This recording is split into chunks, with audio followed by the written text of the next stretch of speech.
Call the August 27th meeting to order. Please stand. We'll do the Pledge of Allegiance led by Seth Mary. All right, you guys ready? I pledge allegiance To the flag of the United States of America, and to the republic for which it stands, one nation, under God, indivisible, with liberty and justice for all. Thank you. Be seated. Danielle. Danielle. I will call the roll here. Let's see. Chief Rod Malott. Here. Hot dog. Chief Shane Mao. Here. Captain Jay Christian. Not yet. Chair Nick Bercuda here. Vice Chair Michael Greenwald. Here. Mark Rodan. Here. Tom Hazelton, absent today. Seth Mary. Here. Okay. Wonderful. Okay, we have a special presentation this afternoon, and I'd like to call upon Ryan Case to give us a rundown on our local neighborhood watch Crime program. prevention specialist. Oh, I think you said fire. Yeah. That makes way more sense. You know, and I ought to just turn the mic on. I once in a did. while, right? Oh, I turned his on. Oh, mine. Oh. Okay. Ryan, how are you? I'm good. Good afternoon, everyone. Thank you. I want it on the record that my boss is not here. He is late, so just want that reflected in the record. Well, you got nerd, brother. That and $5 will get you a cup of coffee. So I've been hired to the city here as a crime prevention specialist since February 2023. When I came in, I was hired by an outgoing captain, Tony Benfield, and for the interview, Captain Christian was there too. After the interview, I was offered the job, and Captain Benfield kind of laid out to me the issues with this position, concerns about community outreach and neighborhood watch. And one of the things he wanted to press on me was finding ways that I could to engage with the citizens out here. Prior to my role here, I worked as a police officer within the Los Angeles Police Department for 15 years. One of the roles that they had there that I got to do temporarily was a senior lead officer. Very similar to what a crime prevention specialist is, except for it's a sworn position. And because of population and demographic size, they were responsible for a much smaller area. But they would handle quality of life issues, neighborhood watch meetings, safety presentations. So I had a little background in that. Coming into San Clemente, I didn't know the people, I didn't know the community or the culture, and by being able to go out in the field, work with our school resource officer, attend various community events, I got a chance for a lay of the land. My main goal was to get our neighborhood watch program up and running. We had not had one apparently for a couple of years, and I think some of that was because of COVID and other restrictions. I went on tour with several other crime prevention specialists in the county to see how they did their neighborhood watch meetings and to see what's working for them, what's not working for them, and what could I use here, because a neighborhood watch meeting in Mission Viejo is going to be different than what you'd see in Lake Forest or Stanton. And I crafted what I considered a unique way of presenting this information to the community here. So I approach neighborhood watch in a very informal way. I don't come with canned talking points. Everyone's going to have safety points, but I actually go through and I give them a tailored message to their specific community. So when I get a block captain who wants to have a meeting with me, I'll work with them on scheduling it, and once we have a date on the books, I will then spend the next few weeks going through the neighborhood. I'll go through their different times of the day, different days of the week, to get a feel of foot traffic, vehicle traffic. I like to see what the landscaping looks like, the architecture, the street lighting, and any concerns there that might make some of these houses vulnerable to burglaries, or certain vehicles vulnerable to burglaries or catalytic converter thefts. And I make my list. And then when I go to the neighborhood watch meeting, I provide with the community there crime stats for their area.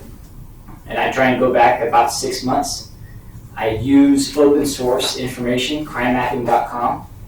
I use that because it's pretty reliable information, but it's also user-friendly and try to encourage these people to become educated in the stuff they can find themselves.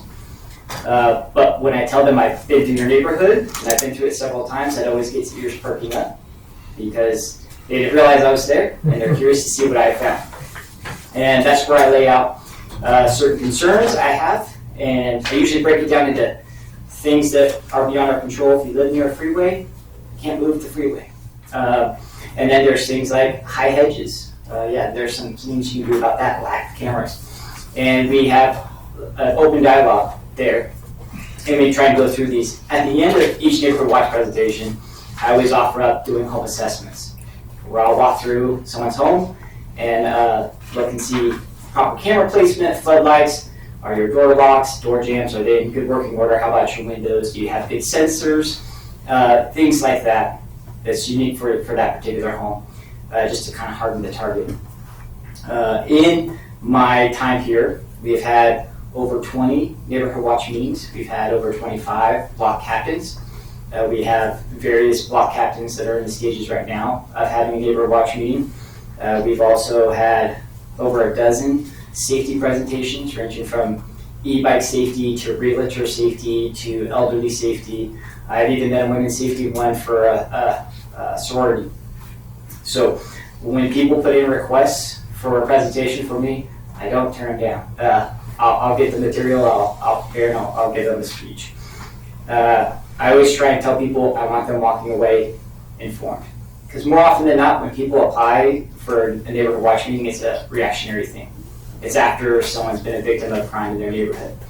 And once word spreads, people tend to get hypervigilant, and probably before that, they were complacent.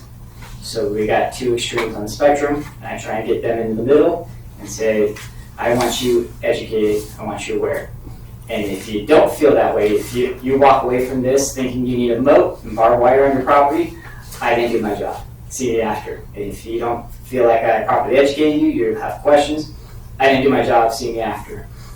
And so I always make time for people. And I'm notorious for my Q&As. I leave a lot of room at the end of my presentation for question and answers, and I don't leave until every last question has been answered. If I don't have an answer for them right there, I'll do one of two things. I will lie. Just kidding. I will tell them I will get back to you, and I usually have contact information for them. I'll follow back up with them and say, here's a resource you can go to, or here's the name of that product that I recommend for that type of door jam. We have done like everything imaginable as far as trying to get the word out. And Safe Money is very much a word of mouth community. I've had people that have requested certain presentations I've never done before just because they've heard I put on a neighborhood watch presentation, or because I did a safety presentation at their kid's school. So knowing how that works, I try and be at every event that the city puts on. Cinco de Mayo, 4th of July, a car show, I'm there. I also go to the schools frequently, encounter the staff there. Most of the staff at our high school, our local schools, are San Clemente residents. But I also get a chance to engage with parents. One of my favorite things, and I think probably the most effective strategy I've had so far, has been just general outreach. I come from the style of police work where if you want to get to know your community, you foot beat it. Foot beating doesn't really work out here in the sense that I can't walk up and down every community in San Clemente, but I know where everyone goes. And I know people go down Del Mar, I know people walk along ECR, and I know people love the beach. So one of the best things I am able to do is interact with the adults. And it's usually by starting off engaging with kids. My dad taught me that one good encounter with law enforcement undoes a handful of bad ones. And we don't have that problem out here in Orange County. We're very blessed with a great department. But I always try and think of who I'm working for, what I'm representing, and what I look like to those kids. So I always make sure I have stickers or plastic junior deputy badges, and I take that time to interact with the kids. That usually translates into conversations with the parents. And the parents will voice concerns, whether it's e-bikers or something going on at the school or something in their community, and it always leads down to neighborhood watch. So, community outreach on the grassroots level has probably been the most effective thing that we have now. As it stands, my rate of neighborhood watch meetings per month averages about 2. I like that number to kick up. At the same time, we are working with the community. It's a symbiotic relationship. If in order to have a meeting, people have to have an interest in one. What I'm promoting now is that people get proactive and not reactive. So we promote on our social media, we promote at the schools, we promote whenever I'm out and about, even if I'm somewhere grabbing food. If I go to In-N-Out, guaranteed I'm gonna have stickers on hand. And I will pass out stickers to kids, I will talk to parents. Try not to bother them too much, because if your kid's being good and they're eating food, that's probably the only little bit of peace and quiet you have. Last thing you want is me showing up saying, hey, would you like to have me watch me? But pass some stickers out, maybe a few business cards, and you set the sort of the template for something down the road. So with that, if you have any questions for me, I'm here to take them. Captain, I'm glad you were able to make it, sir. Thanks, Ryan. Wonderful, right? You know, Ryan, seeing as how this may be your last meeting. I think San Diego probably needs crime prevention specialists. Check will be in the mail then. He's on Baywatch. Yeah, he'll hire you right here. So, our plan has always had, and correct me if I'm wrong, Adam, but there's always been some money in there to do a video that we can post on the website so that people can actually see you, okay? And you can, you're very articulate. You're a blessing for this community. So, if we can get that video up on the website, hey, I'm Ryan, we need some neighborhood watch, and maybe that would help us out. I don't recall a specific budget for a video, but that's something that would be possible through our public information coordinator. The city's interested in doing a lot more outreach generally, and so I think we can definitely work with Miley on Good deal. getting something like that together. Additionally, I've been working with our PIO's office. They have a video unit. They're going to be coming out here and riding along with our school resource officer. I've also requested that maybe they carve out a little bit of time to do a neighborhood watch video for us, as well as some promotional things. We have McRuff the Crime Dog is now in San Clemente. A lot of the residents don't know that because we've been keeping it under wraps. We wanted to do a big unveiling, trying to stir up parents who remember the commercials, Take a Bite Out of Crime, and have something here for the kids to interact with. So now with a video, being able to put not just on the city's website, but on our social media, as well as we have a couple of crime trends that we see that happen seasonally. We would like to do a couple of videos on those, where we talk about distraction thefts, catalytic converter thefts, and holiday burglaries. If the PIO's office video unit will approve a day with a videographer, we can knock those out and have something on the library to upload not to our website, not just our website, but for our social media as well.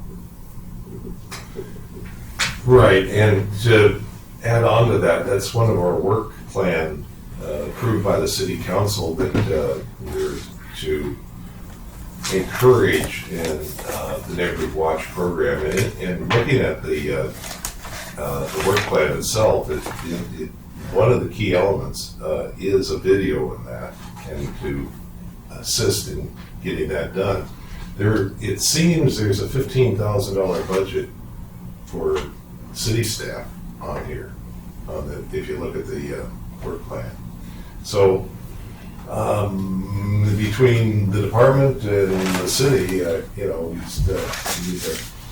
we get that work done too. So I believe the $15,000 was when it was contemplated that city staff would be assisting with the Neighborhood Watch program. That's changed a little bit in that OCSD is now providing a crime prevention specialist, and so those costs are, while still a cost of the city, are being handled through OCSD's contract, not through the direct provision of city staff resources. Right. So what we have to do, as we talk later on in the program here, is to make that modification on the plan, I think. So just so I'm clear, the way it stands now, because it's handled through the sheriff's office, we can't touch the 15K? I would need to confirm with finance if the intention is that that 15,000 is going to help offset the cost of the crime prevention specialist, Okay. since it was contemplated that city staff would take it on. And that the fact that somebody else is doing the work doesn't necessarily mean that funds are now available to be used in some other fashion. I mean, it'd be nice if it could be used for the products that we use for that, because that has no direct benefit to the county over the city. Yeah, no, absolutely. And I think just clarifying that in the next work plan proposed would be a good idea. Yeah. I mean, we're not talking anywhere near $15,000, okay, to get this up and running. And God, you know, I got to tell you, I hope he's not paying attention, because otherwise you're going to be wearing the costume. Well, unless they changed it, odd question, how tall are you? 5'9".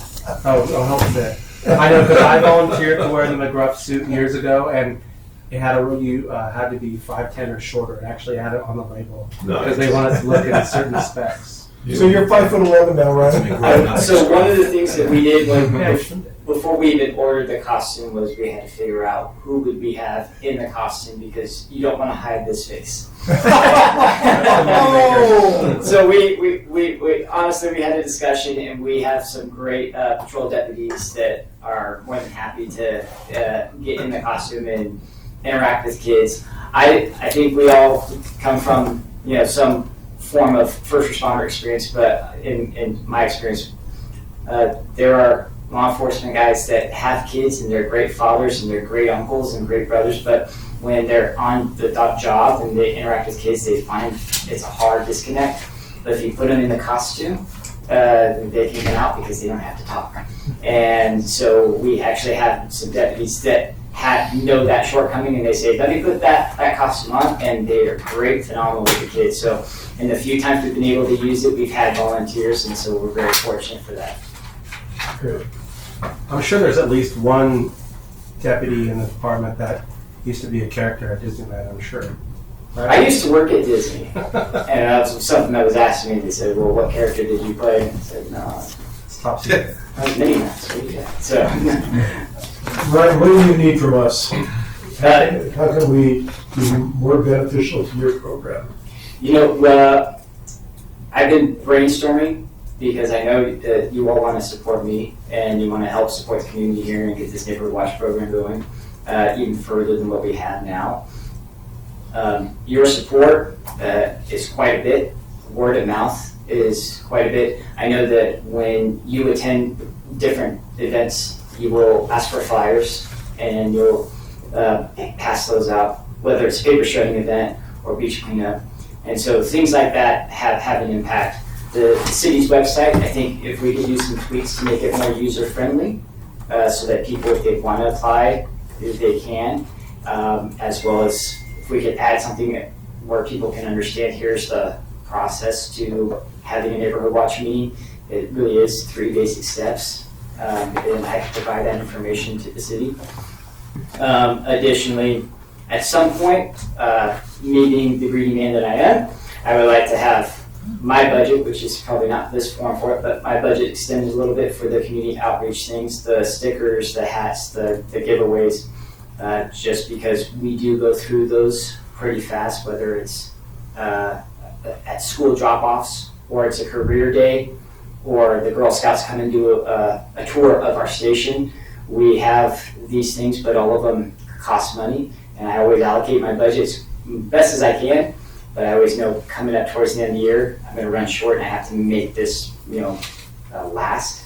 But I do know, just based on my interactions with these parents and these kids, whether it's a good photo for grandma and grandpa with their kids out there, or it's a lasting impact with the kid who gets to be a junior deputy for the day, this stuff is high value currency as far as building goodwill with the community. Great. What about signage? So the signage for the Neighborhood Watch community, when I first started, there was a certain understanding of where the funding was coming from, or our understanding of it. We ran into a roadblock there of where the money was coming from. The Sheriff's Department was able to work with the city on that, and we have an understanding now of where we're at with the signs, which is if a neighborhood watch sign needs to be replaced and it's on public property, the city will accrue the costs of making the sign and have it installed. If it's in a particular community itself, private property, then it would be up to the residents themselves or their HOA to incur those costs. So far, that has not been a discouraging factor. Most communities out here have an HOA, and the ones that don't have an issue paying for their costs. Since our signs are custom made, these aren't the standard. Everyone knows the classic neighborhood watch sign. They're white with that orange bar across and then the stranger on it. And it says neighborhood watch. Those are sort of the universal template. San Clemente does it different. They're a little more aesthetically pleasing. They're a little bit bigger. But some of our signs are in disrepair. Some of them have outdated information. And we don't know exactly where all of the signs are that need to be replaced. So as I'm out doing neighborhood assessments or just driving through the town, if I see something, a sign that needs to be replaced, I make a note of it and I pass it up to the city. We have already started the process of removing outdated signs in active communities that have neighborhood watch. And I think we're at this point, we've had 2 communities signs replaced. I think we're on deck for another third community. If we want to have more signs made just on standby, in the event we come across more signs within the community and they're willing to pay, we can kind of expedite the process of having those signs removed faster and up and running. And also with anticipation of the program broadening out, and you're gonna need more new signs, I mean, new locations to put them and things like that. Yes, sir. Sure. And the more, it's kind of interesting, the more I'm out and about and the more people get to know me, and it's one of the charms of working in a small town, the feedback starts to speed up pretty quickly.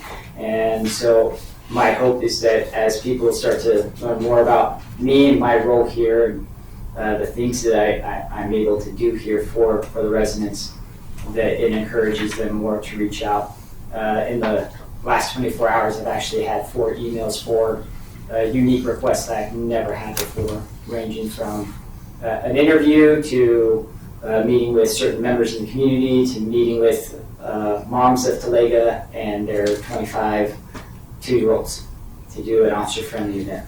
So things like that, there's an uptick, and with the school year starting and school staff knowing of what I'm doing and being involved in just about every facet I can out here, I'm hoping that that's starting to pay off as we go into the end of this year, starting next year. Great. Any other questions? Ryan, if you would, just give it, at your leisure, just give us an idea of what you're really looking for the big giveaways. So I would say my budget, we've merged a couple of accounts together. My budget right now is about $3,000. I would say that we spend just on stickers alone. We just put in an order for stickers about a month ago. We got 20,000 stickers, and that was $1,200. And I would say that it's worth every penny. But if we, like I said, if we go to a school drop-off just in the morning and we see kids and we pass them out, we'll go through 40 or 50 at that one particular school. And so knowing that, we will go through them pretty fast. The other thing is the fire department is really great at passing out those red fire hats. The kids love those. We have some of those hats, but those are also pretty costly. They're about $1.10 each if we order in bulk, and the more we order, the price point goes down. But having stuff like that, and my favorite one is the plastic junior deputy badge, because that is tangible. That is something the kid can keep, and it doesn't ruin their shirt. Mom and Dad aren't worried about any of that. Those are about $500 for about 500 badges. So you can see, I'm not trying to go around and give every kid I see a plastic badge, but for certain special events, it'd be great. And being able to not stress when I have some of these special events come up about what I have left or do I have enough for the kids, I think would be great. So if I could work more beyond the 3,000, if I was to be completely honest with you, I say if my budget was doubled, that would last us through the year for just about every event that we want, and we'd be able to kind of turn some heads for the kids at some of these schools and some of these functions. Great, thank you. Thank you very much. Great job, Brian. Thank you, sir. Thank you. Well, we look forward to that because the Neighborhood Watch is a vehicle for neighborhood involvement and community involvement. But I know what the problem, I feel your pain because people don't get involved in unless there's something that personally grabs them. For example, an earthquake. When the earth shakes, everybody runs out, oh, I gotta go buy supplies and all that other stuff. Well, it's too late then. It's like burglaries, it's too late after the guy's gone. But if we can encourage the neighbors to get together and at least communicate, we can do that. And I would say one of the most encouraging things for me with the Neighborhood Watch meetings is twofold. The first is when I offer the home assessments at the end of my meeting. By the end of the week, I'll have between 5 or 7 requests from people who attended my meeting. And since I didn't bring it up earlier, on average, I have 20 to 30 residents attend a Neighborhood Watch meeting. I've had upwards of 70. So we do get participation when we do have a meeting. I don't think I've done anything less than 10, and that was on a Saturday and it was raining, and people still showed up. So having people follow up afterwards and say we'd like to have a home assessment was great. And then the second thing was I always encourage people to create a Facebook group chat for your community or a group text where you can all talk to each other in the event of an emergency, where you see something. It's just a way to stay in touch with each other. And I always tell them, if you want to have a Neighborhood Watch meeting without me, you're not going to hurt my feelings, because that's sort of the idea. If there isn't a pressing issue, but it's for you guys, gives you guys a chance to talk and say, here's what we have going on, or we've seen something here, or I'm going out of town, and have you tried the RSVP program that Ryan mentioned, and is their vacation check great?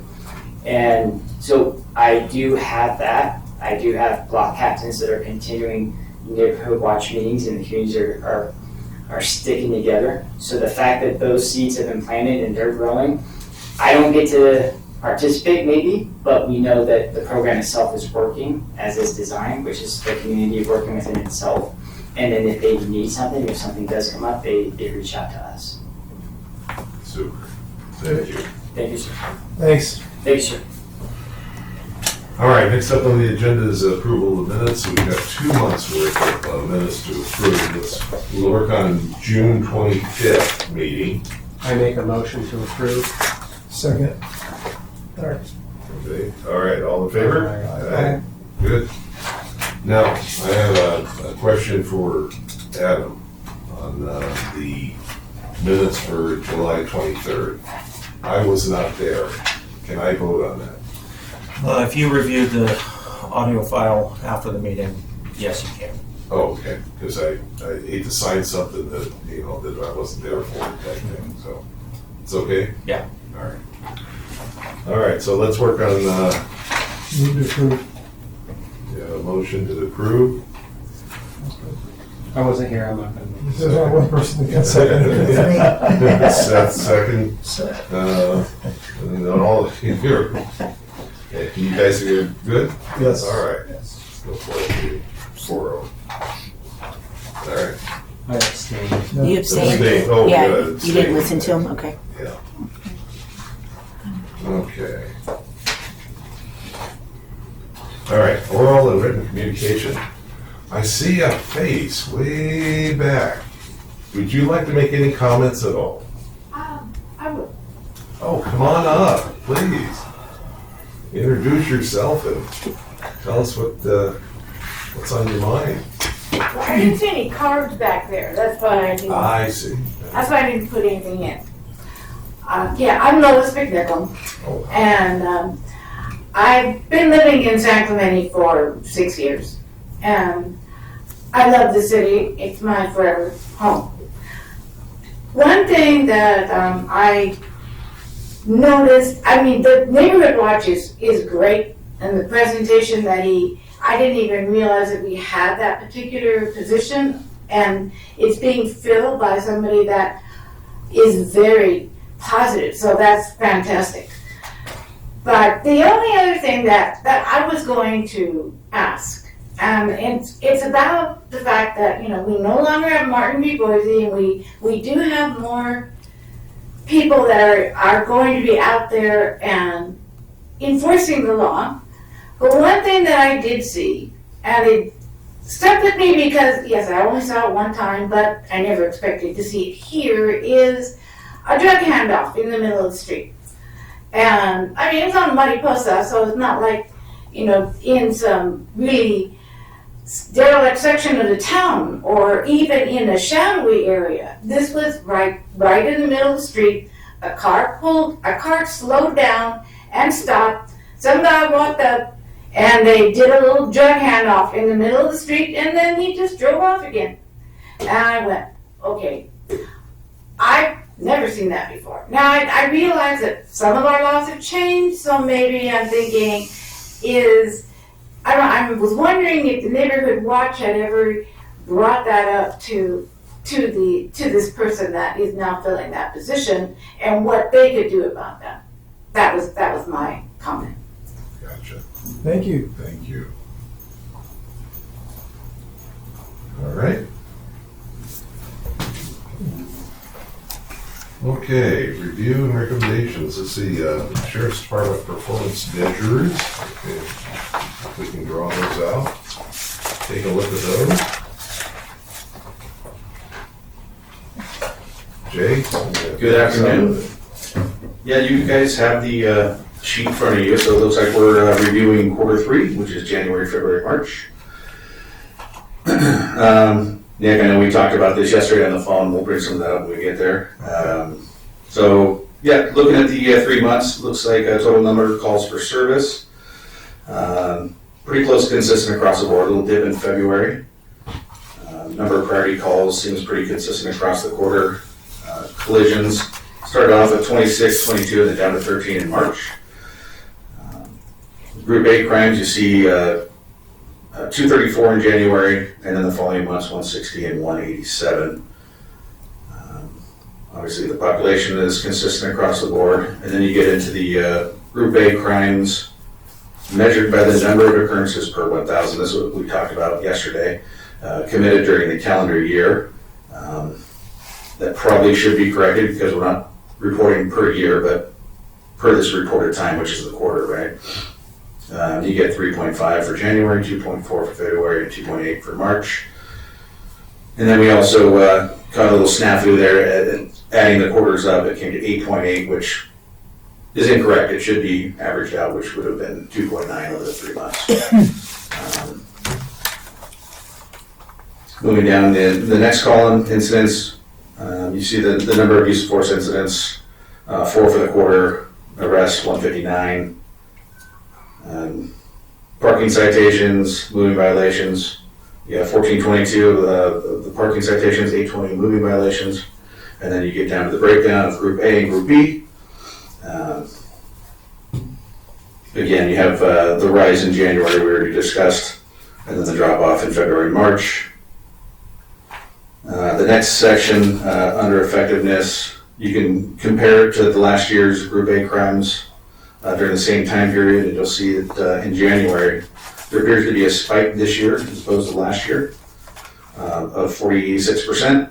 And then in February and March, you see a decrease of 20% in the following months. And then you have our average response times for the quarter, all under the mark of the 5 minute that we aim for. So that's that, and then I like to add this, this PowerPoint, that you should have a printout of that as well, right? Yes. And just one little note, so Ryan sends these numbers to the city when they request them, I think it's back in April. So this information that's in this PowerPoint, this was pulled relatively recent, I want to say last week at some point. So you can see the numbers have changed a little bit, and that's why we have that notation there that steps. These aren't certified, they change over time based on a lot of factors, right? So as something that might be reported as a burglary, eventually is down the road, it's not necessarily a burglary. So you're gonna have a lot of that shift, the adjustment from potentially a group A crime that is then reported as a group B crime, so. So anyway, you see the total calls for service, assigned 3,623, observed 1969. That's why you see this group A crime count, the numbers adjusted a little bit. I think we had 581 as reported back in April, and it's dropped to 468 3 months later, so, or 6 months later, I should say. Similar to the previous year too, adjustment. Correct. Total arrests there, 159. That's consistent. The response time looks like it's adjusted just a little bit. And I think I was explaining to you yesterday on the phone, there's certain exemptions that come up as it's an interesting conversation, right? We had it's as opposed to the average time frame over the 3 months doesn't account for the one that may have taken 15 minutes, it doesn't account for the one that may have taken 3 seconds, right? So there is a function where the sergeants can go in and figure out, okay, was that priority 1 call actually a priority 1 call? And sometimes they change as well, because it may come out as a collision with injuries, that's a P1 call. However, fire may show up and say, there are no injuries here, this is strictly an exchange of information call, which turns around and makes that a non-priority call, so there are exemptions for that. And like I was telling you on the phone yesterday, sometimes a call will come in a dispatch, and for whatever reason, dispatch will hold on to that call before they dispatch it. So if there's a case where they held on to a call for 8 minutes, it allows the sergeants to come in and make that exempt, because it shouldn't fall on the city's response when it took 4 minutes for us to get there. So there are some adjustments that they are allowed to make if it meets that criteria. So that could explain that adjustment, but still, both are under that 5-minute mark, which is what we aim for. You can see the community involvement events. Ryan had 1 neighborhood watch meeting during that time. He explained the home security assessments that he handles, 10 special community events, and the 72 hours at the Pack House, which is typically lower than what the RCPs typically spend there. So I don't think we see that in the following quarter. I think it's much higher. Traffic accidents, you can see we had 27 injury traffic accidents, 39 non-injury, and we had that 1 fatality, unfortunately, this year.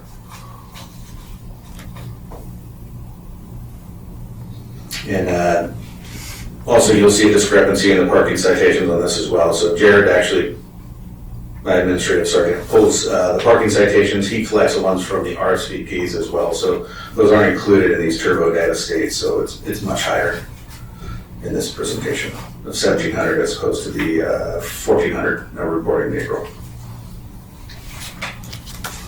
And that's about that. And I'll answer any questions. Yeah, clarification on who can write parking tickets. Deputies can write them, or CSOs can write them, and the RCPs can write them. Okay. Can the Rangers? The Rangers can't run? Well, that's city. This is the county thing. I think we're training them up to do that. They can do it in the park. They can issue parking citations. It depends on resources. Their priorities shift. They used to write a bunch more parking citations, but those were all in parking lots associated with city facilities, not the streets. Now, the question comes in is, are the park rangers legally allowed to write a citation in a public area? Not currently. The way that Title I identifies their authority they can enforce the municipal code on the city's beaches, parks, city facilities, and associated parking lots. Okay, and the only way to do that is the city councils make that change?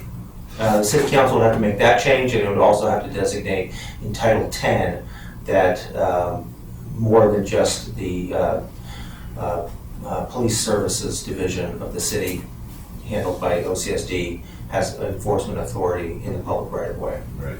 Plus additional training for the park rangers to. There's not a whole lot of training. If anything, it's additional staff. We get a lot of calls about, parking tickets and illegally parked vehicles. The rangers could spend their entire shift just dealing with parking issues.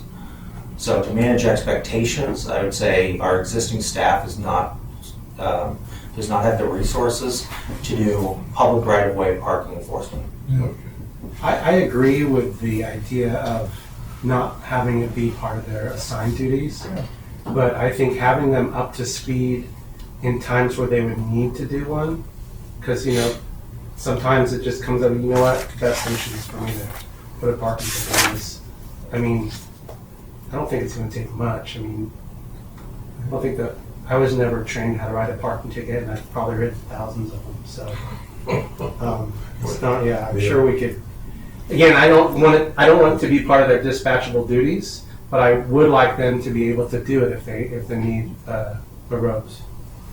Becomes a tool in their toolbox. Yeah, it's a tool in their toolbox. That's right. And I mean, and again, optics is key. You have somebody in a City of San Clemente uniform. You have a very grateful citizen like, hey, can you help me out with this? This person's doing X, Y, and Z. I can't get out of my driveway, whatever. We're going to tell them, no, stop, let me send somebody else. I mean, to be able to whip out that ticket and put it on there and then just drive off with one happy citizen that, all right, I might not have won the big victory, but this person's got an X amount of dollar fine for being a jerk and blocking my driveway. And they won't park in my driveway again. I think the juice is definitely worth the squeeze. I think we get a lot out of it if we can get them trained up to do it, if they need to do it in a pinch. Staff's position on this is one of trying to prevent mission creep. And we've seen this happen with the code enforcement staff.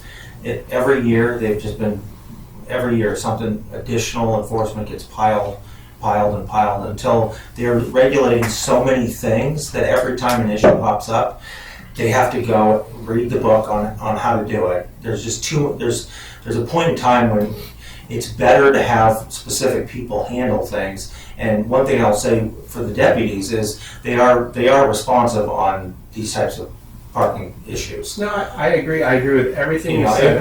I understand. Yeah, at the present time, like we're out there, it'd be great. But there's a lot of things that happen when the park rangers are out and about that they're not going to be able to address. They have to call for backup on a number of issues or refer the matter to someone that has a better handle on the issue. And the CSOs, whenever the code compliance division gets these complaints, we forward them over to Sergeant Streeter, and the issues get handled, rather quickly. So I know that there are probably more parking issues than any of our staff at any time can handle immediately, but these issues do get addressed, and I think we have the resources to deal with it appropriately right now. But I understand the concern about additional tools. I just knowing that things can turn into a bigger. There can be expectations that those tools are utilized once they are acquired.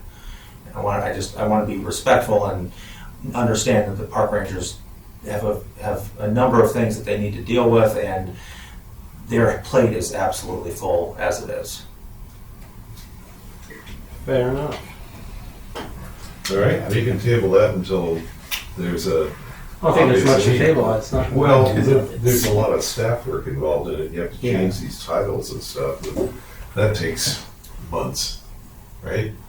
Mm-hmm. To even contemplate that stuff. Okay. Any more for Captain Christian? Thank you for what you're doing out there, and And boy, I tell you, it's pretty safe, pretty darn safe out there.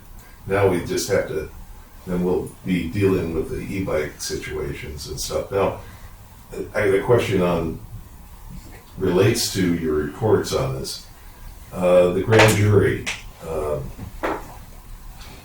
is recommending that all the agencies get together and report just e-bike stuff, you know, pull that away from accidents and injuries of just bicycles, but also segregate that into regular bicycles and e-bikes. Anything on that horizon? No, I don't have any information on it. I think I reported before that it sounds like the department is working on deciphering that information and pulling it apart, but I don't have any word as far as the progress. Yeah, because you know, the grand jury, you know, it looks good. You know, let's see what happens. Who's listening? What they can do with it. So. Yeah, the unfortunate thing when grand juries come with directives like that, there's no accounting for logistics and finances. It's just having dealt with grand jury instructions before that are recommendations. It's like It's a blanket. you could spend. There was a project I spent 9 months on, and I ultimately figured out it was absolutely impossible. It couldn't be done. So Understood. You know, and unfunded mandates are, the state is always jamming that down too, and that's no good either. So. Anyway, it's just a topic that I throw out. Good. Any others? No. All right, good. Thanks. Well, let's go to our friendly green safety. Good afternoon, Rob Millan, Marine Safety Chief. Third quarter that we're reviewing, the slowest quarter for lifeguard business. As you guys all recall, the amount of rain that we got from January, February, March. So our numbers are pretty low, but attendance is low. You see in March it kind of creeps up a little bit. We start to get some Utah and Arizona for spring break showing up, and the weather starts to do a turn. Swimmer rescues, pretty low numbers. Yeah. I don't know if you guys have any questions. It's pretty simple. If you guys have any questions to go over, I'm free to answer those. Well, I'll always bring it up, but off the stats, because I've bump along there is, how is the junior lifeguard program? Flourishing. And any numbers as far as how many graduates and those things? Yeah, I think it's around the 780. We have capacity for 840, but we had to reduce our numbers in the first session just due to staffing limitations. Kids not back from college for the first session, so but every other session was maxed out. Yeah, it's a very successful program, but pat yourself on the back for that one. were there some cancellations in like session 3 where some kids were able to do it again or something like that? I heard? Yeah. That's So good. yeah, there were some cancellations. We had the different tiers for registration, which was returning San Clemente residents with legacy family members who are new, they could go and do the first tier. Second tier was San Clemente residents new with returning non-residents, and then the third tier was open. Did you happen to mention anything about what you're anticipating increased visitor because of the sand being injected on the beaches? There's definitely a bit of increase, but nothing astronomical. Okay. Yeah. It's nice to have. Oh, the sand's wonderful. Yeah. Now, have you seen the difference between sand from Santa Ana River versus? I actually brought some pictures to show you guys so you can kind of see. I don't know if you guys have been down there. I'll pass this around. This was taken today at about 11:45. So I don't know. There's 3 of them.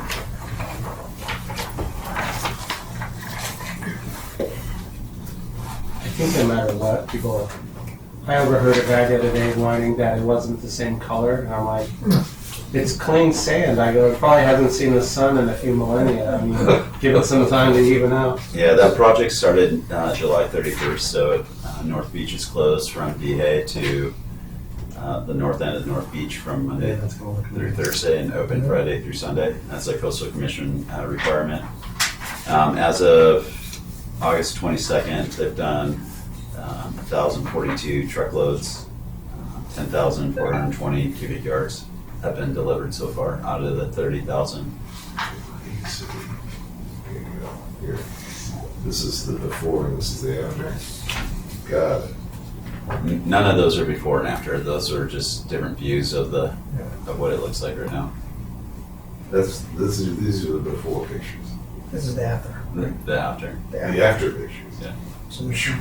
Just different That's stages. just what they have done. Yeah, it's just Oh. different views of it. The before is there's no beach. No beach.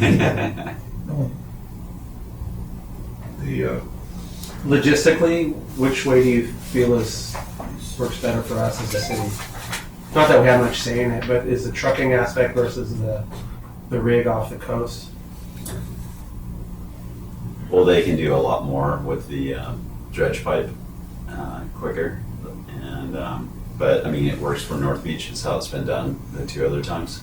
But this year they've different from the years past. They've just come over the M1 channel and dump it right there and move the loaders would move it down the beach. They actually put this. It's not plywood, but it's like a plastic where the trucks are driving all the way to the south end and dumping it there. So it's working out great. super. Yeah. Somebody's saying you're responsible for the sand, right? Because you're the marine safety guy. I'm the hero. Look at all the beach I've got. No, you know, It's not Rod style. North Beach used to be super crowded, one of the busiest beaches, and the erosion's been so bad that you barely get any crowds up there. So my fear with all this sand, all these people are gonna, it's easy access from the freeway. It'll take a while for people to realize that. I mean, the community will realize that, but the tourists, and then once you get the food court going, and people come from the outlets and the trolleys dropping off there, it's gonna be going off again. The North Beach substation is just about complete. The interior is probably about 95% complete. We just need the rolling shutters and we'll be up and running with that. So that's a huge asset for, Jay's team, the park rangers, code enforcement, and lifeguards. Really? Good. Super. The food court for sure. But you can see, that's just a portion of the sand that's there right now. And that's only, 10,000 cubic yards, and they're doing 30. And Leslie communicated today that we might be getting up to 50,000 cubic yards up there. Yeah, that is a plus for the community. Thank you. So, how can we help you? How you doing with staffing, recruiting, any of that stuff? Yeah, so we do year-round recruitment now. We used to just do one tryout, but with the shortage of lifeguards up and down the coast, there's one of the new MSOs that we hired. He came from Coronado, and he shared with me they have 7 towers. They only open 2 because they can't staff it. Wow. Yeah, so, and I attend California Chiefs meetings twice a year, and there's plenty of agencies in the same boat. We're fortunate enough that we've been able to staff the towers all summer long, and we always have, and never had an issue with that. But my goal is to get as many as I can. Right now we have 11 in the pipeline, and I want to double that, or if not triple that. So there's not a concern. This new generation, they're entitled, want to take vacations, not work 5 days a week, so. Work from home. Yeah, and then, they get 40 hours of sick time, seems, Use it up when they get it, right? Yeah. Yeah, thank you. yeah. So it's a lot of chess playing, trying to get people to come in on the days off or whatnot, so I need to bump up the staffing. So what we've done is done year-round recruiting, so it's open, Ocean Lifeguard Trainee on the city website. You can fill out an application, call our lieutenant, set up your own lifeguard tryout, do the tryout, do the interview the same day, and then get employed with the city, and then they'll go through our, if they make it that far, then they'll go through our in-house training, which is 100 hours, 5 consecutive weekends. They'll get paid minimum wage for that, so it's about $16 an hour, so they'll be get paid $1,600 to get trained to be how to be a lifeguard. So we haven't had any issues. We're at full staffing. This time of the year, kids going back to college and back in high school, the next few weeks it'll be a struggle. We'll get through this Labor Day weekend with full staffing, but be begging and pleading some of the guards to work on weekends when we're this nice weather. I personally believe September and October are the best months down here as far as weather-wise. So you still get the crowds. Now, there was recently, in the last 6 months, adjustment in the wages, per hour wages for the lifeguards. For the hourly part-time, no. We did a class comp a year and a half ago. Okay. So instead of just having Ocean Lifeguard, have a series now. It's like Ocean Lifeguard Trainee, Ocean Lifeguard 1, Ocean Lifeguard 2, and then just Supervisor. Okay. That's helped the recruitment end of it, the retention. Yeah, but they always want more, right? Of course. Yeah. Okay. Super. Any other questions? Thank you. You're doing a hell of a job out there too. Thank you. I have one comment. This isn't toward Marine, but I've never been associated with a company that was successful when they were in the end of August and they're reviewing January, February, March numbers. And I guess somebody told me at one point it can't be done, but we should be reviewing April, May, and June here, okay, and having more current numbers so that our partners here, can get a better shot of what's going on. And I mean, I'm sure this is all on a computer, and it's not that hard to pull out. It's just my comment. Hey, we put it out faster than the FBI does, right? It's always about And probably a lot more accurately. So, I think we've brought that up at a few meetings. I think, it does take a lot to get the data, but I agree. I would like to see maybe only one quarter back, not 2 quarters back. I mean, we should be reviewing the last quarter when we're 2 months in. You guys are going to talk. Put us on the mic. Yeah. Okay. We should be able to review the last quarter when we're already 2 months into the next quarter. And Adam, is there an issue with that, or who prepares this? Let's talk about his liquor schedule. Why are they so late? Well, all of the performance measures on a quarterly basis are due to the city. And that's, so for like January, February, March, they're due to the city, I want to say the beginning of May. And so we break it up so that the committee can review, one bite at a time rather than all of the divisions' performance measures at one meeting. And so when we start scheduling 2 per, we're basically getting to the point at the end where it's 1 quarter or 2 quarters. It looks like it's 2 quarters behind. So like the last performance measures were due. the 4th quarter is due tomorrow for the city. And is there a reason that can't be knocked up 2 weeks? Well, it's unfair. It's unfair to burden like for Rod's shop, for example. It'd be the quarter ended the end of July, right? And it's due say tomorrow. June. No, for the 4th quarter.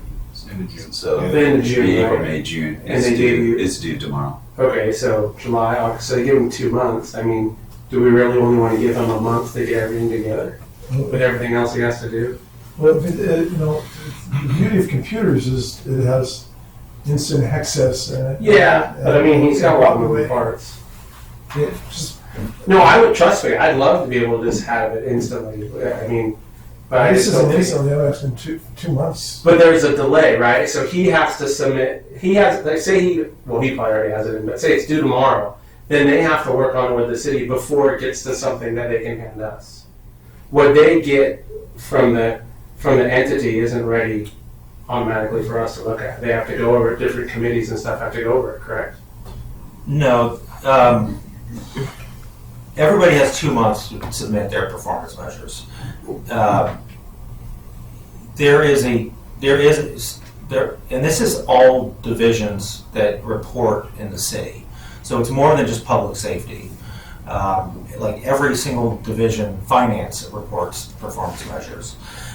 Those are all due at the same time. So this request would require the entire city to change its current process to get this sooner. But there is a certain amount of time that's required to organize the work to get those numbers, to validate those numbers, to input those numbers. And I can speak for myself in the community development department. There's a lot of performance measures that are, our technology does not just allow us to press a button and say, what are our numbers? We have to go in and count certain things, like the planning division. When did they process discretionary applications? How long did that take? We have to go into the records and actually look for all of that stuff. So that's why everybody has 2 months. I can understand the desire for an expedited review for public safety, but that change fundamentally creates 2 different protocols for public safety and non-public safety divisions of the city. Thank you. And then on top of that, then they stagger it because for our purposes, it's like,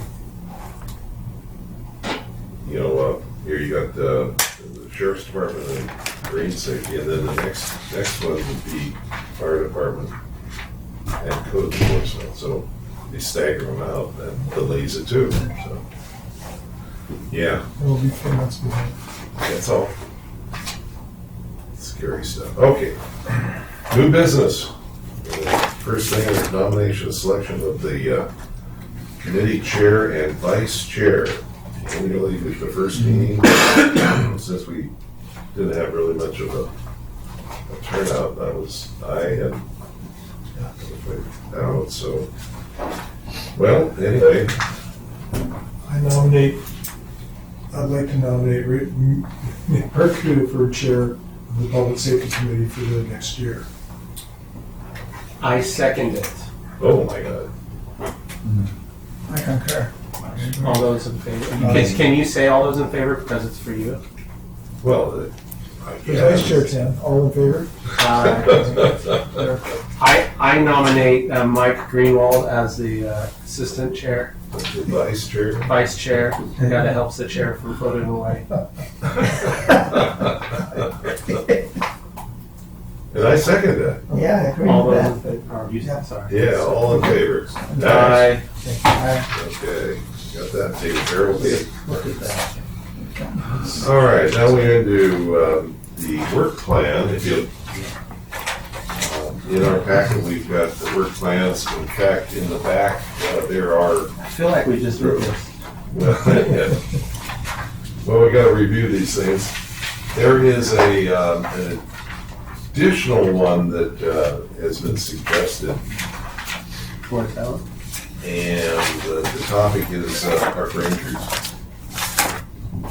The work plan. Is there We don't have any write-up on it, but I think it's a valuable one that we can stay on top of. We've done a lot of work with that, and with uniforms. Yeah, I don't know. Where's the, why are we not seeing this? So we have, so communication stats for preparedness, Right. homelessness, blah, So can we information. discuss that? No. No, That's annually, a good one. so there's a work plan set every year. So like last year, we modified some of them because the verbiage didn't quite Some jive. of these plans been sitting for over a year. No, it's No, our purview is only what's in the work plans. So in order for us to be a topic that we can deal with, it has to be in the work plan. And then there's the caveat, there's the one that catch all the urgent matters, which I kind of get the point of the ranger thing because that kind of stemmed as an urgent matter last year. But I will say I don't know that it needs to be its own standalone thing because it's established now. I don't think anything would preclude us from discussing if there was an urgent matter with the Rangers itself. Because aside from the urgent matters, if you look at the type of topics like technology, human trafficking, statistical data, homelessness, and communications, they're kind of like broad topics, not an entity. So I don't know that having a work plan geared towards a specific entity, I don't know if that really...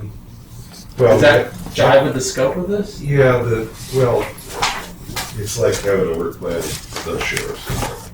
Yeah. Yeah. Which I think You it's don't all. need that. Yeah, I almost think that we can deal with it under the topic of urgent needs, like if Trevor, right?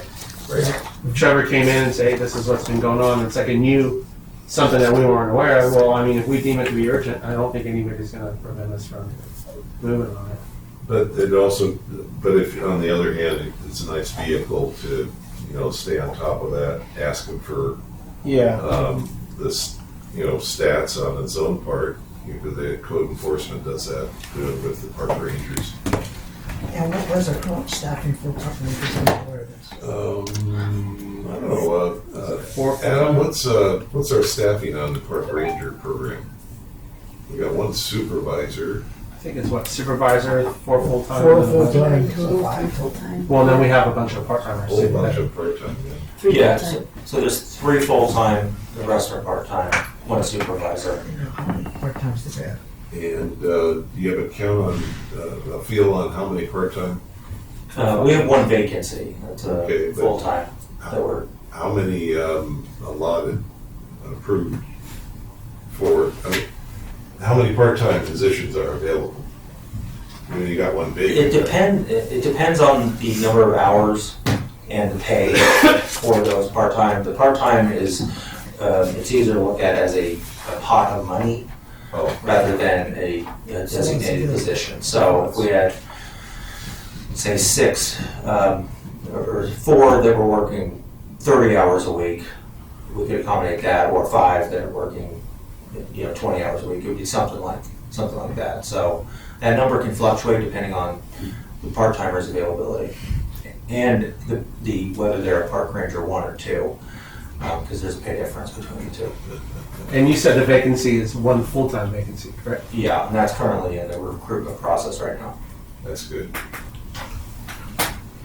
That doesn't answer your question. Yeah, I'm assuming that it's Get your covered. mic on. I'm assuming that they're covered 7 days a week. Ensuring that, how does that work out as far as hours of operation? I'm just not familiar with. I know the ranger program is fairly new to us. There's a few cities that have a ranger program. Sometimes they're in the beaches, parks and recreation, or parks and recreation department. Sometimes they're in police services. Ours, I would say, is unique because it's in the community development department. It is staffed from 4:30 a.m. to 1 a.m. 7 days a week. Thanks. And it's, you're trying to integrate that in so that the private security people are phased out where the park rangers increase. Do we still have the, Yeah, what's our status on the security?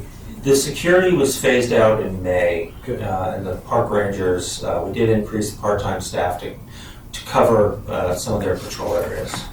So we're still in the process of finalizing those remaining enhancements that were part of that, the work that the committee did last year. okay. All right, so, Do we want to vote on it if we want to add it? I'm inclined to not add it. okay. Let's go through what we have here, and then we can get an idea of where, we've got a lot of stuff that the city council has directed us to do. Let me make sure now. And then on top of we get the work plans together, then we could break into subcommittees to individually work on these things. And in the past, it's usually been 2 committee persons for each committee. Yeah. We're gonna need to re-allot our, I want to load it on the big guy here. I think I have like 12. Not 12, but I have too many. Yeah. Yeah, so, You got the most time. well, unfortunately, we won't have a meeting with all 5 of us for a couple months. Yeah, because you're not going to be here next week. Yeah, then, Well, that just goes to show if you don't show up, do we have the you get what list you get. of who's on what right now? I did bring it with me. Okay. In the packet, the back of the first page, or is it just mine? I've got the list. It does need to be updated. It still reflects When do you guys Scotland want this all Rover done and by? Gary Walsh. Excuse me? When do you want this all, like, solidified changes and reallocating of who's on what subcommittees? So reallocating the subcommittees, that does not need to happen Okay. right now. That can happen after the council approves the final version of the work plan. As far as the work plan goes, if the committee is in a position to make a recommendation on their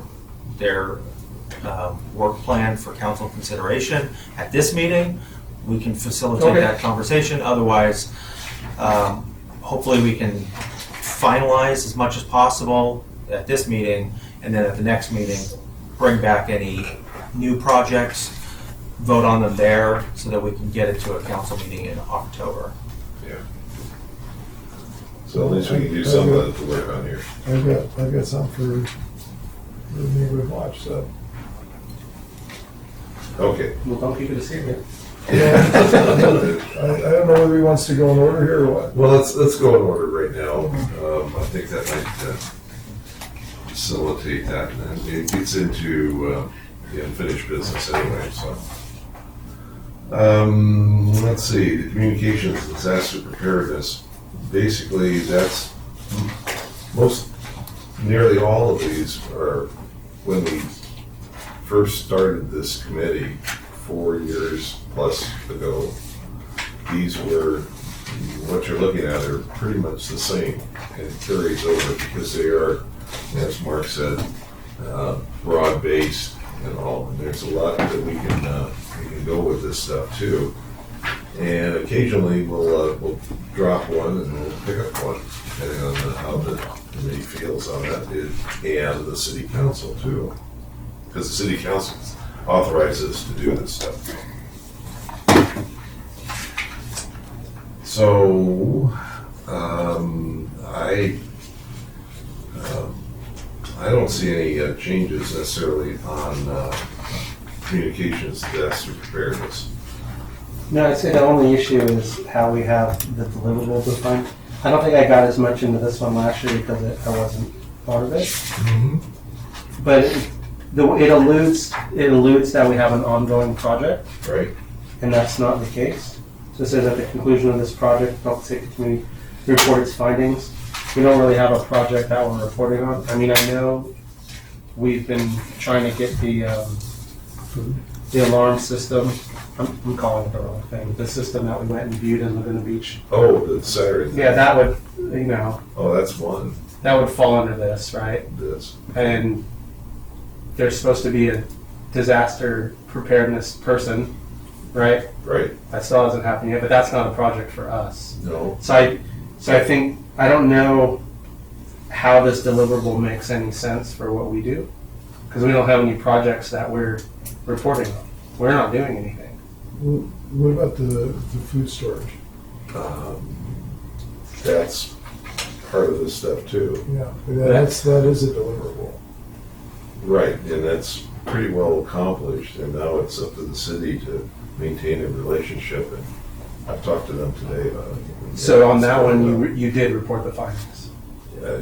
Yeah, the city council passed it and approved it. And, So if I could make a suggestion, Committee Member Roden, I think you're right. The deliverable here speaks to a final product.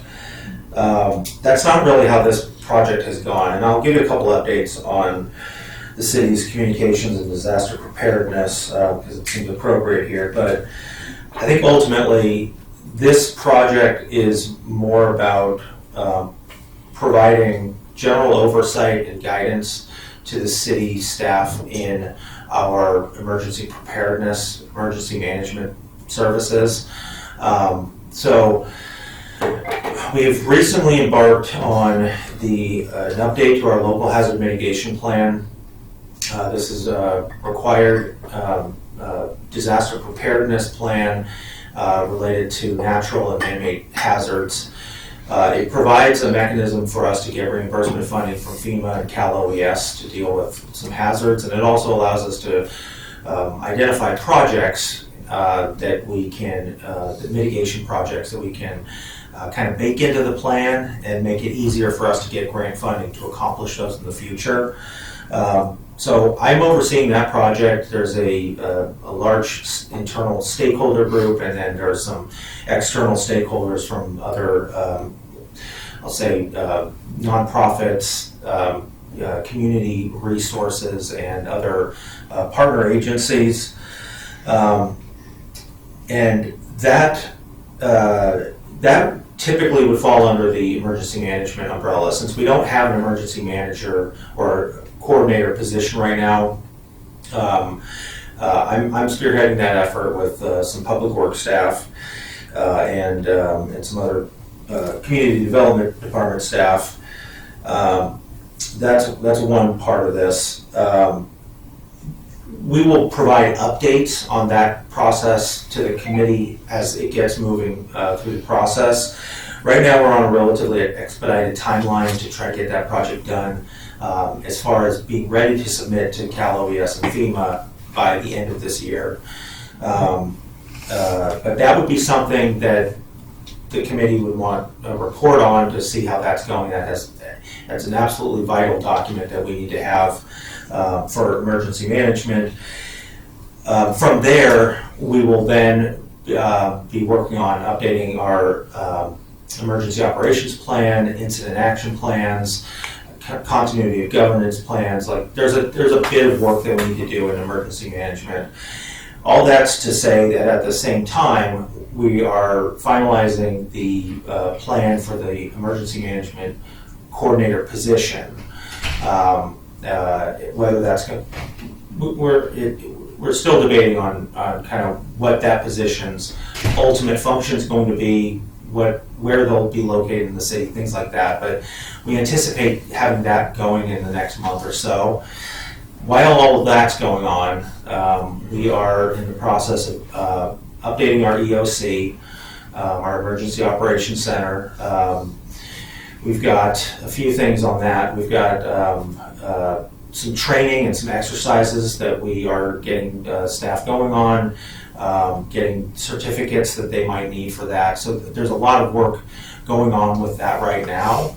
I think it would still be beneficial to have this work plan so that when the new emergency management coordinator position comes online, they have this committee as a resource to help identify, other agencies and other opportunities to increase the scope of what what our emergency management encompasses.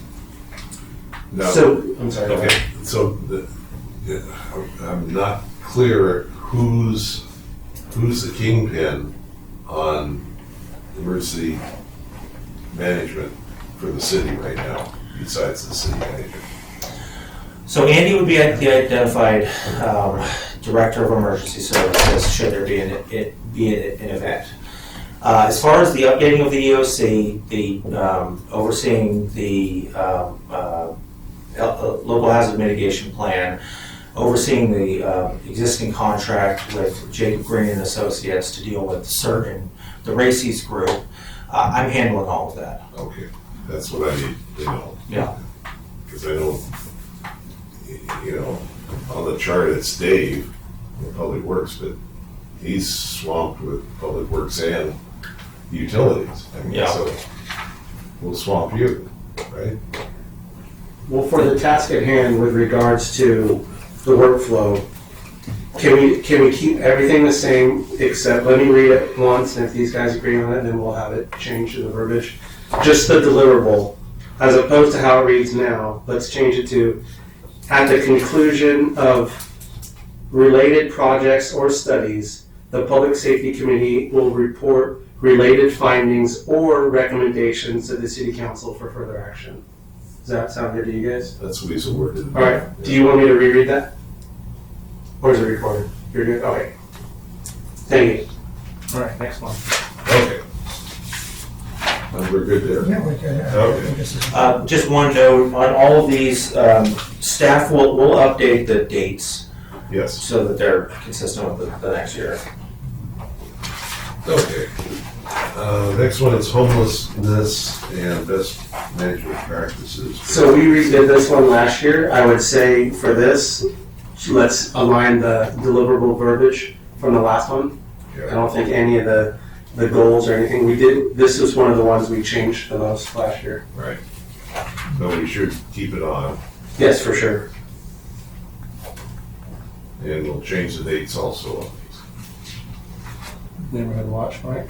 Yeah, I would like to change the estimated project cost to take out the $15,000 in staff time and change that to up to $5,000 for promotion and promotional items and printing. I'm sorry, Danielle, I'd like to change that to up to $5,000 for promotional items and printing, and $5,000 for city staff time. Can we stipulate? Would this be a time where we can get it onto something where the council can approve that? Because isn't this money that we were talking about earlier that might not exist anymore because the sheriff's office would now be the time to get it on paper for them to say, okay, 5 and 5, 10, and it's got nothing to do with the sheriff money? So this would be the time to ask for Okay. additional funding. The 15,000 that was in here, I'm assuming has just been assumed by OCSD, and so that will just be a recurring budgeted cost as part of their contract. For this 15,000, if you want to break it up into 5,000 for promotional items and printing, and $5,000 for I'll say potential additional city staff time, not the crime prevention specialist, then I would also recommend maybe another up to $5,000 for the printing of neighborhood watch signs. There you go. That's what I So, like to do. yeah. That was something that had come up, and That's what at we this did. point, it's still not clear how many signs we need. But I know Public Works likes to do a run of like 20 to 30 signs at a time because it keeps the costs down. So instead of half and half. If we're gonna put signage in there, I'd say it's 10,000. Because, I mean, if Ryan's already got 20 neighborhood watch areas, let's say they all have 4 or 5 signs, okay? I mean, we're gonna be out of signs in a minute. So each sign with installation, well, each sign is about $100. So But we get charged for city staff to install it, correct? there is a cost Yeah. to that. There's also a limitation on how many signs Public Works maintenance staff is going to be able to replace in a year. And just based on how many they've identified, how many they've printed, how many they've replaced this year, I think 5,000 is going to be more than enough.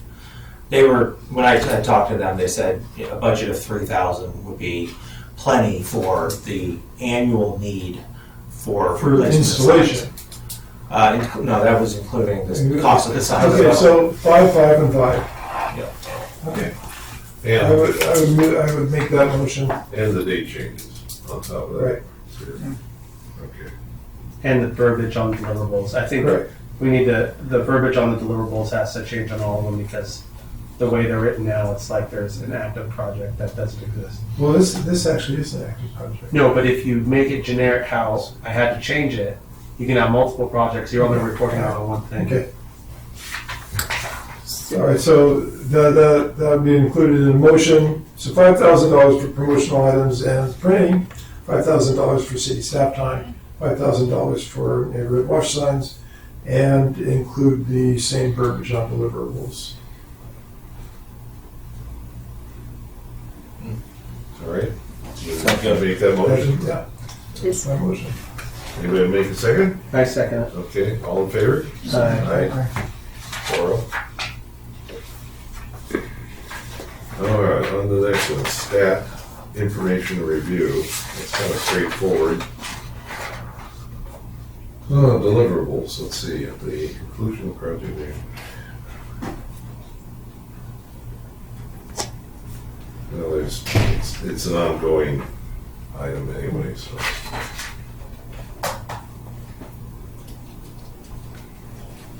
I think the deliverable language could be cleaned up consistent with the other items. It is an ongoing, and I'll just remind the committee, this is the one specific task that is actually listed in the municipal code as far as the duties of the committee are concerned. So reviewing this, I don't, unless there's an additional performance measures that would fall under public safety, which I can't think of any at this time. I think the rest of this can Pretty well be maintained. In fact, it includes park rangers as a, well, we do that with the code enforcement and the park rangers too, so that pulls that. Only thing you do is that verbiage and change the dates. Basically, that's where we're going. Yeah. Any problem with that? No problem? Good? All good. Human trafficking. So I revamped this one quite a bit last year. I think we should keep it the way it is, obviously change the dates. I actually have met with Ms. Enmeyer and had a few conversations with her, and I know that we're kind of working on, she's working on been helping her with the outline of revamping a policy with regards to failures by hotels and other businesses that aren't compliant. So I see no reason to change anything that's here other than the dates, the deliverable,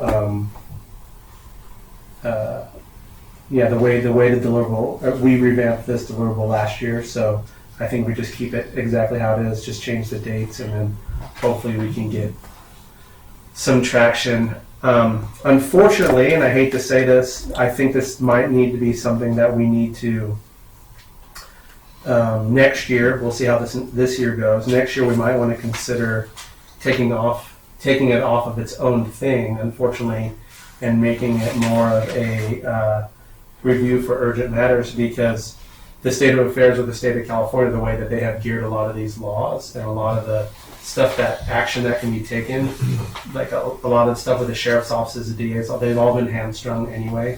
So again, it doesn't mean ignore it. It just means,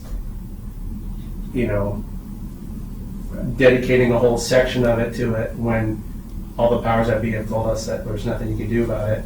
I think dealing it on a case-by-case basis as an urgent matter, it wouldn't prevent any of us of working with the I-5 Freedom Network or what have you moving forward. But hopefully the next year we can make some headway and then maybe keep it as a workflow. Yeah, hopefully we won't have any human trafficking problems. So. Correct.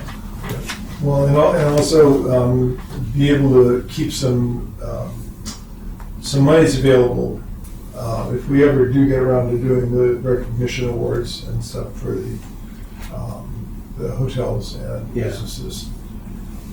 I'd like to try to keep that funding in there. Yeah, well, that was a bulk of the conversation that Stacy and I had about it. Because so much of it was voluntary, there was no compliance, very little compliance, I think, other than Holiday Inn. Right. So, in my mind, if a policy is not required, it's not a policy. It's a nice suggestion. So we're going to try it. Her and I are working together to try to see if we can change that. She's great, yeah. So yeah, let's keep it the same except for the dates. Okay, now we're into e-bikes, traffic safety. Now, Well, hopefully next year we could take this one off, the e-bike portion of it, right? Maybe everything will be done. But I think just the dates on this. yeah, because we've done the, forward any recommendations for review to the city council, and they are currently working on ordinances. They did the first reading of the ordinance, they approved it.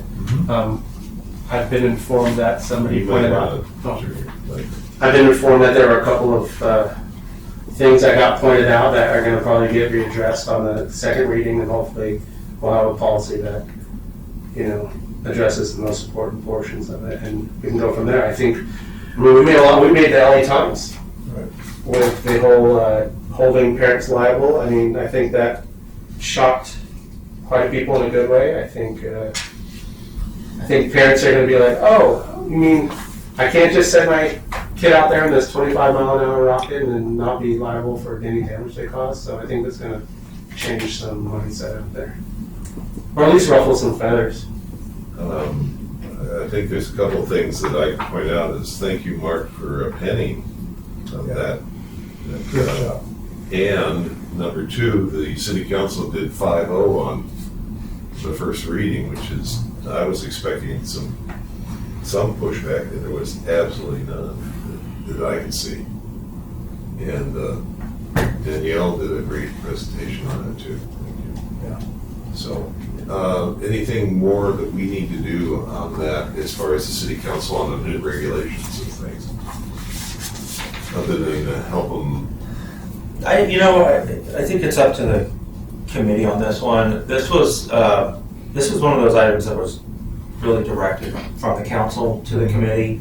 I think the intention was to develop an e-bike ordinance. Since it has yet to be rolled out and to be reviewed for its effectiveness, it might be worth just keeping this and just reviewing it over the next year. Oh, yeah. There might be some additional opportunities to look at things like more public outreach or training, things that we can use to help bolster the new regulations. So I don't know what would need to be changed on this. I mean, the way it's written, I think it would still play into a kind of a monitor and review type of project. So aside from changing the dates, I think we can probably keep this one as is. That's yeah, there's a portion in there that is an unknown because it has to be passed before it goes. It's that educational component. That's got a paper right now, but you can't go forward unless it's approved. Yeah. So we can probably help out with that too.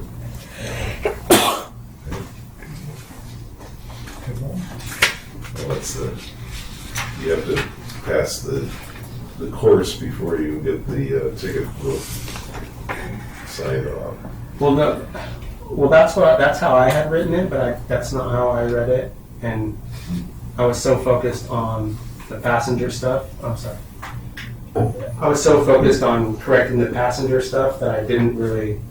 I mean, it wasn't the end of the world. The way I read the policy that they voted on, unless I read it wrong, there isn't the training isn't part of adjudicating the case, or it is. There's that component that I can. Okay, then it did stay there. Okay. It is in there. Staff made a change to requiring it to making it optional up to the enforcement officer. So it says that they may be required to. And the change for that, the purpose of that was, I think initially, we're going to want everybody to take these courses. However, the way it was written is that every time they violate it, they can just take that class again.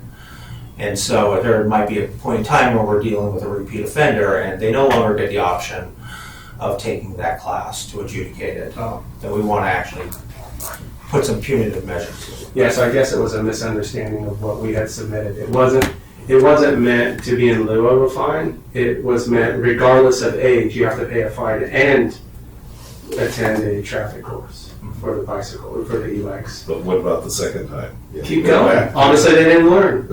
Yeah.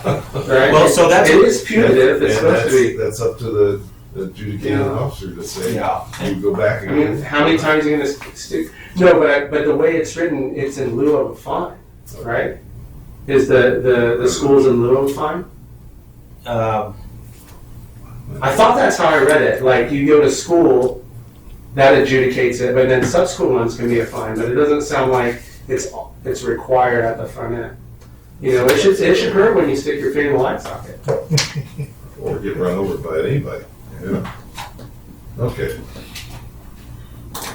We'll just see how it goes with the city council here. Yeah, and it could be the policy of enforcement that everybody is required to go through it at the beginning. The other issue was some of the regulations are not bicycle related. So one of them is like that businesses renting or selling bikes need to provide a copy of the ordinance. If they violate that, we're not going to tell them they have to go take a safety course. Say that part again. What? Not all of the regulations in that chapter are moving violations related to e-bikes. Some of them regulate like that businesses need to provide a copy of the ordinance. Oh yeah, you wouldn't send a business owner to e-bike. That's what I'm Yeah. saying. Yeah. So they've done some heavy duty thinking That's on good. that one too. Thank you. All right, technology review, that's just stuff that comes along. It hasn't been thought of yet, deliverables.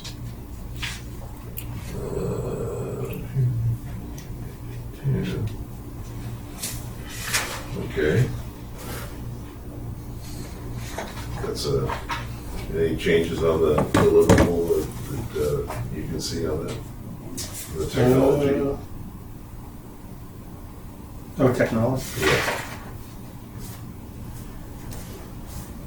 No, we fixed the verbiage on that one last year. Okay. So we changed the dates on all of these work plans to correspond with the next year, fiscal year. And then review of urgent matters is just an ongoing thing that allows us a vehicle to bring up something to the city council rather than having to put in a request and delay. So that allows us some flexibility there. Okay, which leads us to consideration of the park ranger, if we want to put that in there or not. And I think I might want to bring that back to the next one, that we get some verbiage of what we want to accomplish with that thing. So Natanya can send out a blank version of the work plan project template, and it can be filled out. It can't be something that's worked on by multiple committee members, so if somebody wants to take the lead on that, provide it back to us. We'll include it in the packet for next meeting, and the committee can review it and make a decision on it at that time. We can do that. And then Mark, get it to you before, just as What is it? review. The park ranger, the suggestion of the work plan for park ranger, and we're gonna do a little writing on it and see if that would fit based on your information. You have kind of a pushback on it. Yeah. You guys work on it and Yeah. we'll see. But try to get it to you before you go on your sojourn to get your input too. Euro trip. Okay. Who wants a blank template? I'll Am I take sending it. that to you? Those are the good stuff. Okay. All right. Just for the ease of process, if the committee is comfortable with the rest of the work plan projects and how they were modified today, if you want to make a vote on that, then next time we'll just put an item for new work plan projects. And at this point, it sounds like it's just a park ranger enhancement work plan project. If there's any others, they can be brought up at that time. It's easier to have a template or a page filled out so that it can be available for public review ahead of time. Otherwise, we can just read the entire thing into the record if it's brought up at the meeting. I'll move to approve the modifications to the work plan to go forward and add the one additional plan. We can't add that. Yeah, We're just voting to just approve what we've done. That's the work we did. We and the approve modifications. the work we've done on the work plan. I second. All in favor? Aye. Got it. All right. Police services, reports from committee members and staff. Police services, Captain Christensen. Christian. There's no Thank you sun for out that there. correction. There's no sun. Sure, I'll report on last month's notables, being July. So we had responded with close to 2,300 calls for service, resulting in 912 offenses. Looks like 242 traffic sites and 60 arrests. We had some concentrated enforcement on e-bike. We had, I picked 2 days a month for June, July, and August. We had motor officers kind of focus on some notable problem areas in the city. So that enforcement resulted in 47 citations from everything from helmet violations, driving in the wrong direction of traffic, stop signs, red lights, multiple riders, one for a rider riding out of class underage. And in that time, we also did some of the Sirron enforcements or electric motorcycles, which resulted in 5 impounds and citations for driving without a license, approved registration, and insurance. Gas. And no insurance. Yeah. And just an update, we're still waiting for direction for the sheriff, the county, as it relates to enforcing some of the city meeting codes on anti-camping ordinances. So I'm told we're close. I will keep you posted. I anticipate that one. I'm very looking forward to that. Have you gotten Yeah. more You reports turn about the mic on.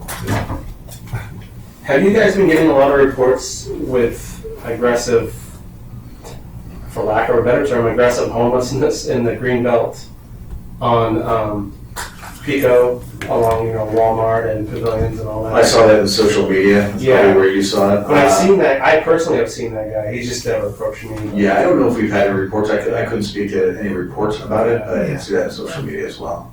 Okay. Yeah. E-bikes, No, I just got a question, Chief. I know that there was a concern at Maxburg Park. Mhm. My wife brought it up to me. I know that there was a stabbing. Any details you could share or provide? Yeah, there was a stabbing. There was actually 2 victims in a stabbing. I don't remember the exact date. I think it was earlier this month at Maxburg Park. Just so happened that our gang enforcement detail was in the area when that happened. So the suspects were apprehended. Victims suffered non-life-threatening wounds and were transported to the hospital.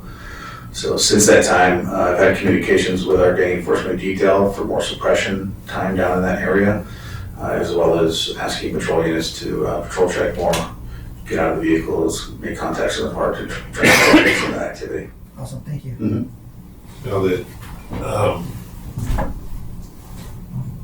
beach trail, as far as e-bikes, they're illegal to run. They're not allowed on the things. beach trail. You just gotta get patrol or whatever on the thing.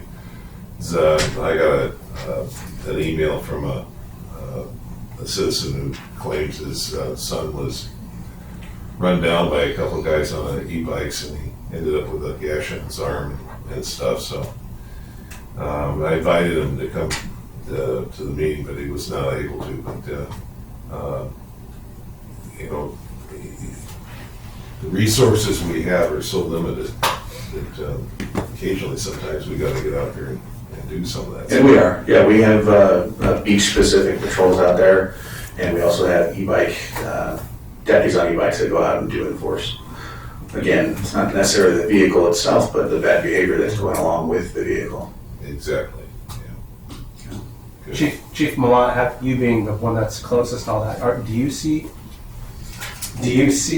a lot of e-bikes on the beach trail? Not as many as we used to, Yeah, okay. right? Yeah, there's definitely a decrease, but you do have the e-bikes that do come down.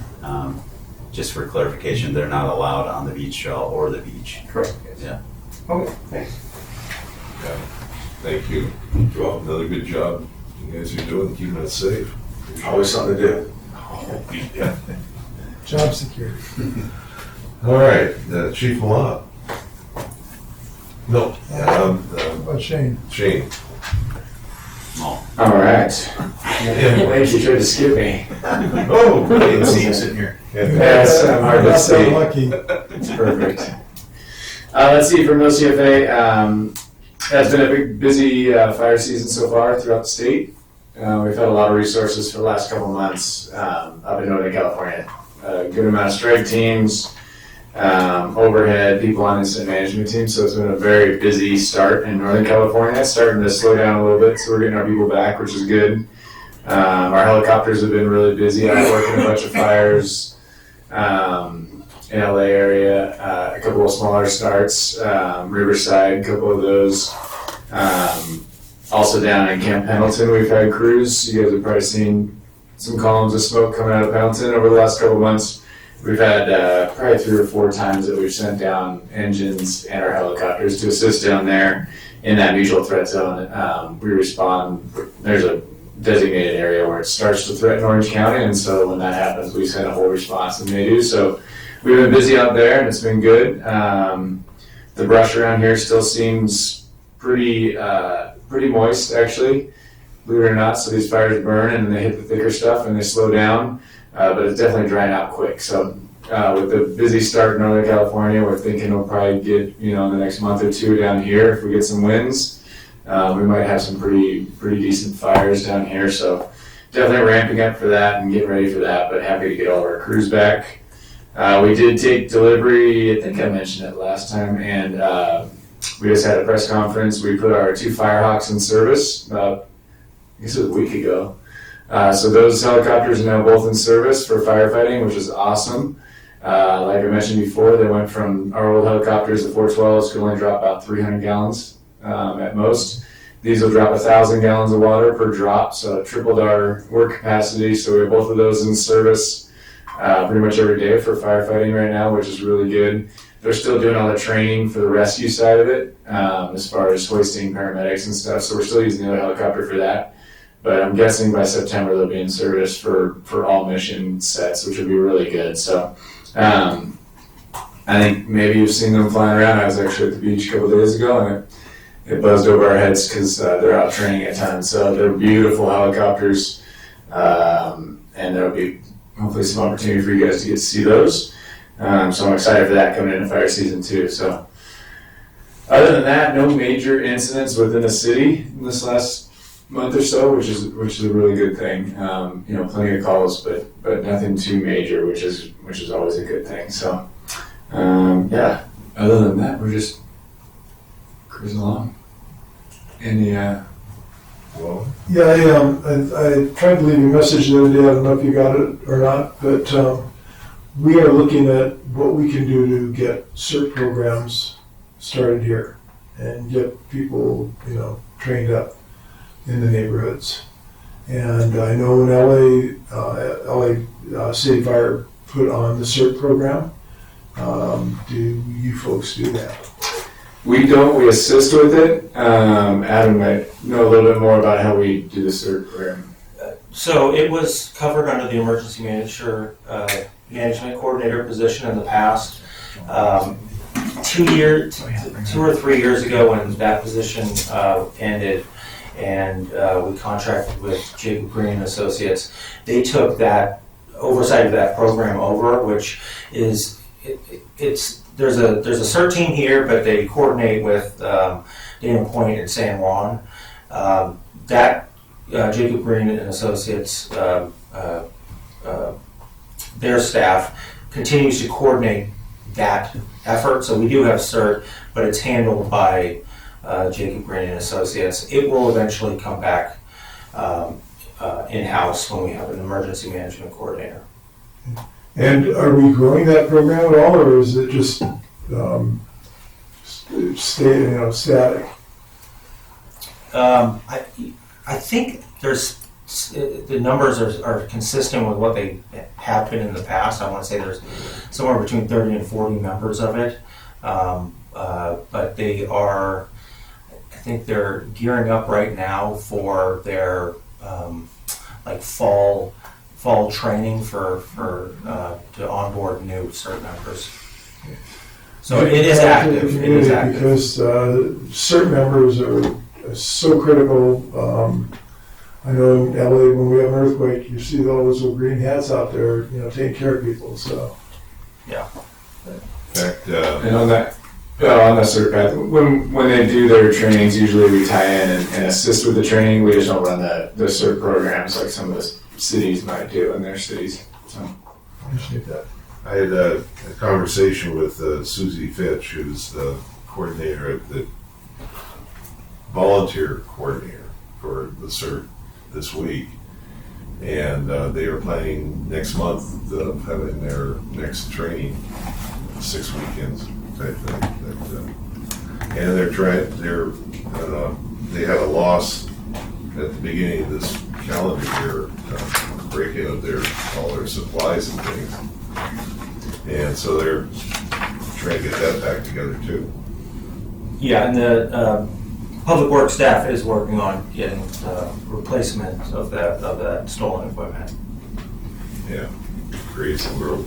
And Adam, when we do get new CERT people, do we pay to outfit them with their vests and their hat and their backpack with some of the more important tools that they might need? That's a great question. I don't actually know much about that program except that kind of who's handling what as far as the oversight of that program, but I don't know the specifics about that. Lynn Mata is the Jacob Green person, but she's going to be retiring out real soon, so those will be some changes there. But I hope next next committee meeting that we have next month, I'll have them come over and give us a presentation on CERT. And we can find out where they are and what they're going to be doing. So how's that? That's great. Good job. Yeah, so Lynn's last week is this week. We've met her replacement, and she said she'll probably kind of phase out, but by next month I would assume that she'll be retired. Okay. But we can coordinate with. Yeah. All right, fire services. Anything with the ambulances? We're still good with holding the walls? Any diversion problems?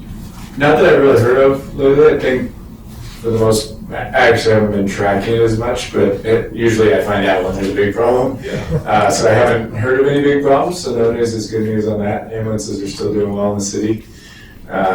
So yeah, and then one last thing I was going to share, Kevin Kushner reminded me yesterday we had a good joint training between the fire department, sheriff's department, who else was there? CHP was there. And Yes. what's that? Oh, yes. OAS was there just in preparation for fire season coming up. So annually we do that, and then we actually break out city by city and do some training. But it was a good class just talking about what the upcoming fire season is going to look like, and then actually going outside and setting up command posts and working in that unified command role between sheriffs and fire, with them handling all the evacuations, road closures, us handling the fire. So it was a really good drill, really good turnout. So it's always good to get out there, and we're definitely ready for this year. Hoping nothing happens, but we'll be ready. Got a plan for it. Good. Anything else? That's it. Thank you. That's it. Chief Malott, sorry. No problem. There. So I wasn't able to make it in July, but I'll give you some data that since June 25th meeting, attendance 856,000 beach visitors since June 25th. Couple three. Lifeguards rescued 847 swimmers in distress, 0 drownings. For the record, there's been 1 in 44 years. Lifeguards conducted 14,466 preventative actions, 16,851 public education contacts.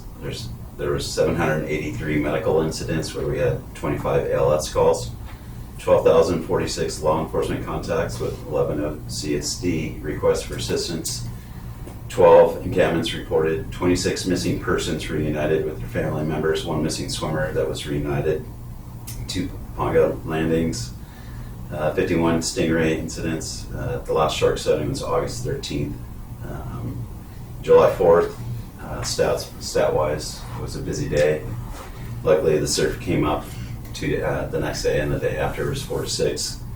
It was only 2 to 4 on July 4th, but we had 192 rescues, 2,608 prevents, 1,224 public education contacts, 63 medical incidents, and 1,034 law enforcement incidents for July 4th. So that's the Super Bowl lifeguarding day for us. Outside of that, we're still full staffing through Labor Day, and then we'll start tailoring back as we continue to move into the off season. Water temperatures ranged since our last meeting, 61 to 78. 2 weekends ago, went up to 78. It's been creeping up to 75, starting off at 72, going up to 75. But we had a successful junior lifeguard program, and the lifeguard peers voted on the lifeguard of the year, which is Tyler Douglas, one of our ocean lifeguard supervisors. He will be recognized at the lifeguard of the year luncheon on September 10th, hosted by the Exchange Club. Special events, we obviously had the Ocean Festival, which was a great success. And the next thing that's coming up is the WSL press conference. We'll be at Park Del Mar on September 4th from 9:30 to 11:15. And then the window for the contest, it's a one-day contest, is September 6th through the 14th. That's all I have to report. So if anyone has any questions. Yeah, they did a lot of work. A lot of work out there. The crew did. Yeah. I had a question. The stingray, how many stingray? Since since the last meeting I attended, it was 51. Is that a lot? That sounds like a lot.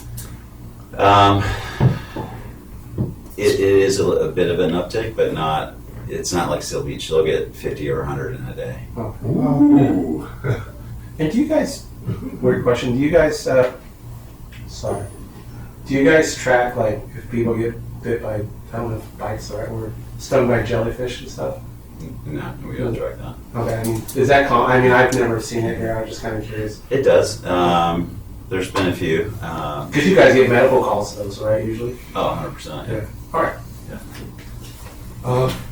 Real quick, there was some talk in the press about the Shark Institute getting defunded or lack of funding, and they coordinate with the lifeguards on the coastline of shark sightings, or they track these sharks and all that. How do you? What kind of relationship do you have with that program, if you do?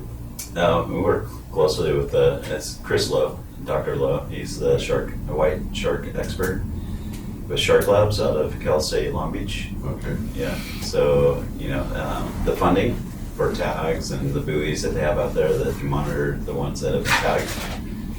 In 2017, that's when the white sharks started coming in. We had over 100 sightings and probably a dozen days of closures. I got the opportunity probably over a dozen times to get on the PWC and have them on the back and have Duke up in the air and have them spot them for us and tell us, you have 10 whites 200 yards in front of you, and pull up right next to him. And he would tag the sharks if he was successful. But no, he does an incredible amount of work for lifeguard agencies. And and they have a younger crew that comes out and gives presentations to our junior lifeguards about sharks and how, you know, they're part of the ecosystem and we have to learn how to live with them. Okay, so I just wanted to run that by you. Yeah. There is a plus program. Oh, 100%, yeah. Okay. Yeah. Because He's the driving force behind our protocol okay. for up and down the coast.